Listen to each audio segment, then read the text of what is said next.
Students, how are you? I hope you will are fit and fine. हम Hindi grammar पढ़ रहे हैं। हिंदी व्याकरण में आज का हमारा पार्ट 1 भाषा और व्याकरण हमने पढ़ा, उसका अभ्यास कार्य किया। आज हमारा नेक्स्ट टॉपिक है वर्ण, जिसको अल्फाबेट के नाम से भी हम जानते हैं और बहुत ही इंटरेस्टिंग सा टॉपिक है, तो आपको ध्यान से वीडियो को सुनना है और समझना है। ठीक है। भाषा की सबसे छोटी इकाई क्या कहलाती है? वर्ण कहलाती है। किसकी सबसे छोटी इकाई? भाषा की। ठीक है। हर चीज अलग अलग पार्टिकल से बनी होती है। अगर मैं बात करूं कपड़े की, तो बहुत सारे थ्रेड, बहुत सारे धागे मिलकर कपड़ा बनाया जाता है, तो कपड़े की सबसे छोटी इकाई हो गई धागा। वैसे ही भाषा की सबसे छोटी इकाई क्या हो गई बेटा? वर्ण, जिसको इंग्लिश में हम अल्फाबेट के नाम से भी जानते हैं। वर्णों से ही मिलाकर भाषा का निर्माण होता है। और वर्ण जो है वो दो भागों में बटे हुए हैं। हिंदी भाषा में वर्ण दो भागों में बटे हुए हैं। एक है स्वर, जिसको वोवल, और दूसरा है व्यंजन, जिसको कॉन्सोनेंट के नाम से भी हम पढ़ते हैं इंग्लिश में। ठीक है। तो स्वर और व्यंजन किसके भेद हो गए? वर्ण के। वर्ण के कितने भेद हो गए? 2। वर्ण क्या है? भाषा की सबसे छोटी इकाई क्या हो गई? वर्ण हो गई। और वर्ण के क्या भेद हो गए? स्वर व व्यंजन, जिनको वोवल्स व कॉन्सोनेंट के नाम से भी हम जानते हैं। अब हम जानेंगे कि स्वर कौन कौन से हैं। तो सबसे पहले हिंदी भाषा में कुल 11 वोवल्स, ठीक है, 11 स्वर होते हैं, जबकि इंग्लिश में आप 5 स्वर पढ़ते हो, ए, ई, आई, ओ, यू। तो हर भाषा के अपने खुद के वोवल्स, स्वर अलग अलग होते हैं। तो बेटा हिंदी भाषा में हमें कुल कितने स्वर पढ़ने हैं? 11। और ध्यान रखना है, अंग और अह स्वर नहीं होते हैं, ये अयोग वह वर्ण होते हैं। तो हम शुरू करते हैं कि कौन कौन से स्वर हैं। मेरे साथ आप उच्चारण भी करेंगे। पहला स्वर है अ, आ, ई, उ,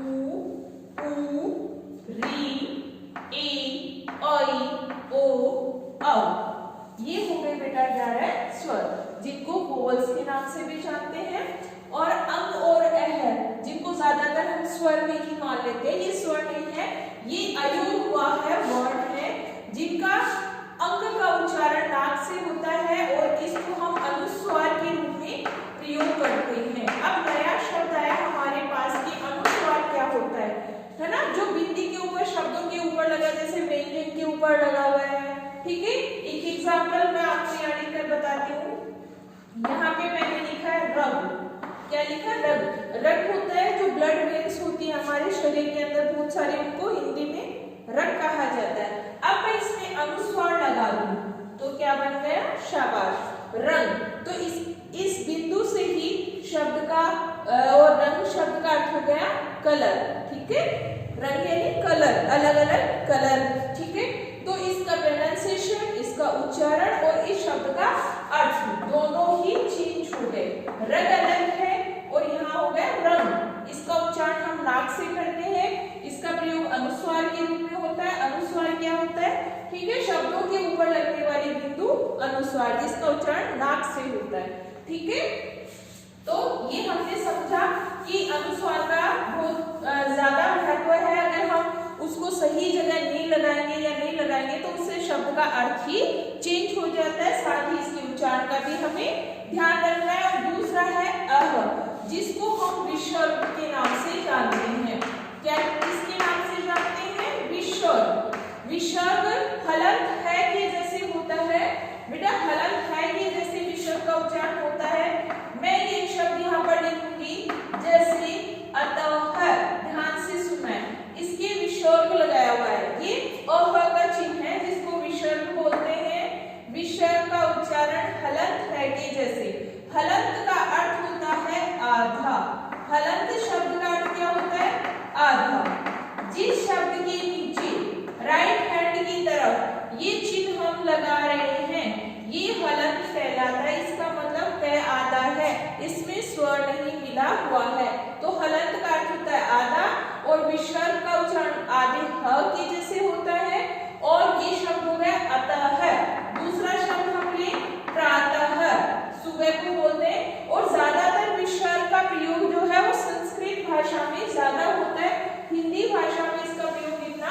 नहीं होता है तो हमने जाने स्वर जो संख्या में 11 है, अंग और अ है, इनको हम बोलेंगे अयोग्य वर्ण।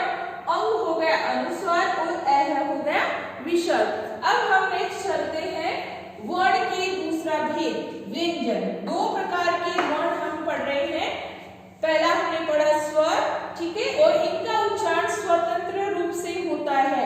ऐसे वर्ण जिनका उच्चारण स्वतंत्र रूप से होता है, इनके उच्चारण में दूसरे वर्णों की सहायता नहीं ली जाती, लेकिन व्यंजनों के उच्चारण में स्वरों की सहायता ली जाती है।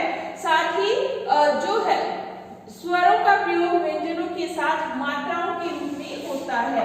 किसके रूप में होता है बेटा? मात्राओं के रूप में होता है। जैसे हम बात करें क में हम आ जोड़ेंगे तो क्या बन गया बेटा? क। क्या बना? का। तो स्वरों का प्रयोग व्यंजनों के साथ मात्राओं के रूप में होता है। अगर मैं आपसे पूछूं कि मात्रा क्या होती है, तो वो स्वर चिन्ह जो व्यंजनों के साथ लगाया जाता है वो मात्रा कहलाता है। तो व्यंजन कौन कौन से हैं? क, ख, ग, घ, अंग। ठीक है, क्या है ये? अंग। ये ड नहीं है, ड ये है, ड ये है, ठीक है, ये अंग है। और साथ ही जो ये डोट है ये इसकी यहाँ लगती है, ड के ठीक नीचे लगती है और ड के नहीं लगती है। तो थोड़ा सा देखेंगे, जो मैंने लिखा है गंगा, क्या लिखा है? गंगा शब्द को जिसका अनुस्वार, जिसका उच्चारण नाक से होता है, ये सारे पंचम वर्ण कहलाते हैं।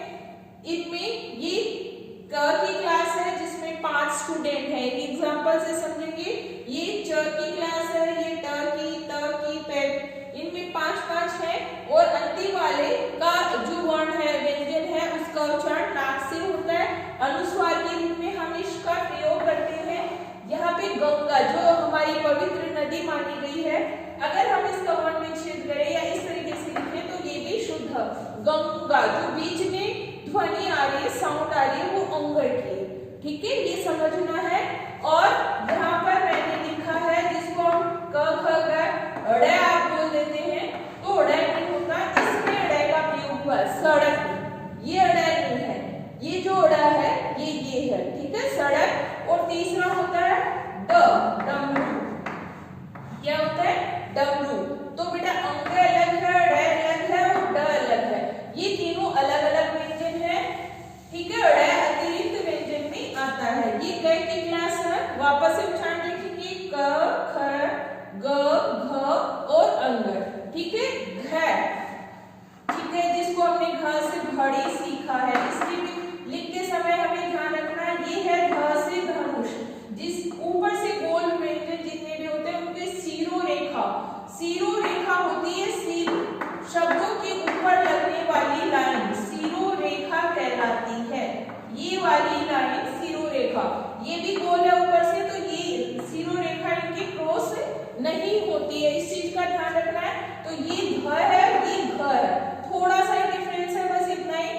तो लेकिन ये डिफरेंस हमें माइंड में रखना है और याद रखना है कि ये घ से घड़ी है और ये ध से धनुष है। नेक्स्ट हो गया च, छ, ज, झ और ये। फिर से इसका उच्चारण नाक से होता है, ट, ठ, ड, ध, ण। ठीक है, और साथ में इसमें ड़ और घ और है, इनको अतिरिक्त व्यंजन के रूप में सम्मिलित किया गया है। ठीक है, इसका उच्चारण ड होगा, इसका ड़ हो गया, और इसका उच्चारण सेम ही रहेगा, ढई। लेकिन इस जब भी हम किसी शब्द के बीच में जब ये आता है तो यहाँ इसके नीचे ये हम जो है डॉट वो लगाते हैं, बिंदु। लेकिन अगर हम इससे कोई शब्द शुरू करेंगे जैसे ढक्कन, तो यहाँ पर ये इस शब्द का प्रयोग नहीं होता है, यहाँ पर इस वाले का प्रयोग होता है। अगर ये शब्द के बीच में आता है तो इसका प्रयोग होता है, इस चीज का भी ध्यान रखना है। और ये ड और ढ अलग है और ये अलग है, इनको अतिरिक्त व्यंजन के रूप में सम्मिलित किया गया है। फिर है प, फ, ब, भ, म। ठीक है, तो भ का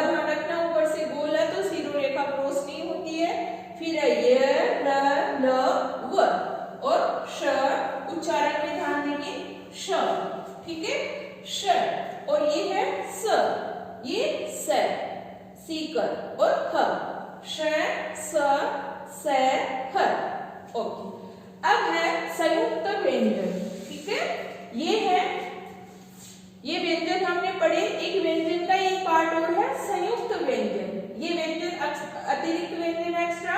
संयुक्त व्यंजन क्या होता है पहले तो ये समझेंगे। संयुक्त का अर्थ होता है जुड़ा हुआ, दो व्यंजनों से मिलकर बने होने के कारण हम इन्हें संयुक्त व्यंजन कहेंगे।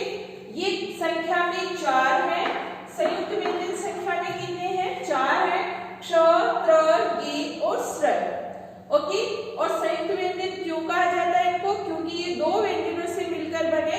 तो हम जानेंगे कि कौन से दो व्यंजनों से मिलकर बना, क्ष, क और श से। ठीक है, शब्द बन गया क्षमा, माफी। जब भी हमारे से कोई मिस्टेक हो जाए, गलती हो जाए, तो हमें क्षमा मांगनी चाहिए। कक्षा, क्लास, जो इंग्लिश का शब्द है उसी को हिंदी में हम कक्षा बोलते हैं। जैसे हमें कक्षा में ध्यान से पढ़ाई करनी चाहिए, हमें कक्षा में गंदगी नहीं करनी चाहिए। ठीक है, नेक्स्ट वर्ड है क्षण। समय का जो एक सेकंड होता है वो क्या कहलाता है? क्षण। नेक्स्ट है त्र, त और रे से मिलकर बना है शब्द बन गया त्रिभुज। त्रिभुज ट्रायंगल को बोलते हैं। ये जो शेप है मैथ्स की, इसको ही त्रिभुज कहा जाता है। 3 भुजाएं होने के कारण इसे त्रिभुज। त्रिभुज, पत्र, लेटर को ही पत्र बोलते हैं, फ्रेंड को क्या बोलते हैं? मित्र। तो क्ष और त्र हो गया। तीसरा संयुक्त व्यंजन है गे। जे और ये से मिलकर बना होता है शब्द बन गए ज्ञान। नॉलेज को ही हम क्या बोलते हैं? ज्ञान। किसी भी चीज के बारे में जानना ज्ञान होता है। जैसे आज हमने वर्ण के बारे में पढ़ा, इसके बारे में जाना, तो हमें वर्ण का ज्ञान हो गया, नॉलेज हो गया। ठीक है, फिर दूसरा वर्ड है विज्ञान। साइंस सब्जेक्ट जो आप पढ़ते हो उसको ही हिंदी में विज्ञान कहा जाता है। और तीसरा वर्ड है सामान्य ज्ञान, जनरल नॉलेज। जीके जो सब्जेक्ट आप पढ़ते हो उसको हिंदी में सामान्य ज्ञान कहा जाता है। तो ये हो गया ये। और अंतिम संयुक्त व्यंजन है स्वर। ध्यान से उच्चारण सुनेंगे। स्वर श और र से मिलकर बना है शब्द बन गए श्रम, शारीरिक परिश्रम। ठीक है, श्रम का अर्थ होता है मेहनत, और मेहनत करने वाला क्या कहलाता है? शारीरिक। ठीक है, तो ये है संयुक्त व्यंजन। दो व्यंजनों से मिलकर बने होने के कारण इन्हें संयुक्त व्यंजन कहा जाता है। ये संख्या में 4 है। कौन कौन से व्यंजन से मिलकर बने? क और श से मिलकर बना क्ष, त और र से मिलकर बना त्र, ज और ये से मिलकर बना गी, श और र से मिलकर बना श। तो बेटा